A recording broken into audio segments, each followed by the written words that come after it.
More than 1,000 new places to call home could be on the way to Jamestown, but people who live near the proposed development say it's just too much for the town to handle.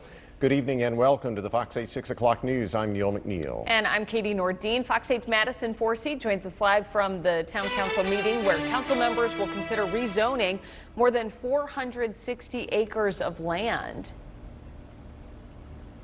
Absolutely. It's the single largest piece of undeveloped land that sits within the 7 miles that the Jamestown Planning Board oversees. The town council and developers have been going back and forth about this plan since January, and town leaders tell me that's because they've been taking into consideration some of the concerns that citizens have brought to them about density, apartments and townhomes, other things being too close to the road. They've tried to make those changes. They've moved some things around, but people in this town say that that's still not enough. That's why it's closed to standing room only inside the Civic Center, and there is a growing list of people signed up to let the town council know how they feel. I love the small town feel of Jamestown.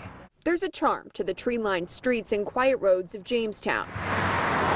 Longtime residents worry it could all disappear. We jokingly named it New Jamestown because we've got a whole new section. We've got a whole new another town. This is what they're calling New Jamestown. 460 acres sitting between Guilford College Road and Mackey Road. Absolutely. And it's in constant change. Town manager Matthew Johnson walked through the plan for what used to be known as Johnson Farm. The majority of your townhomes end up being on the lots that are sort of closer to Guilford College Road. 361 townhomes, 480 apartments, and 637 single-family homes could sit here. It certainly would be different than most residential neighborhoods that have been built over the decades. Development has changed over the years, so you're seeing different types and different styles of development. Johnson says as more people move to the Triad, they're seeing more interest in Jamestown. Just over 1% of the homes within the town are vacant, meaning they need more places for people to live. Simply just doubling the size of a town, which is what this would do, is really, not necessarily a lot of times the best idea. And I feel like that we'll find that over time, that's not in really anybody's best interest. Brent Ayers worries the amount of people will put stress on the roads and schools in their part of Guilford County.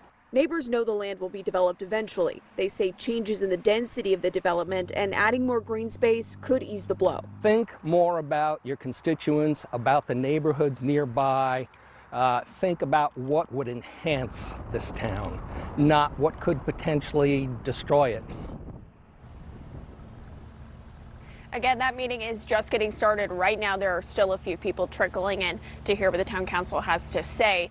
Staff did tell me earlier today, though, that we should not be surprised if they do not decide to take a vote and continue this issue to their next meeting.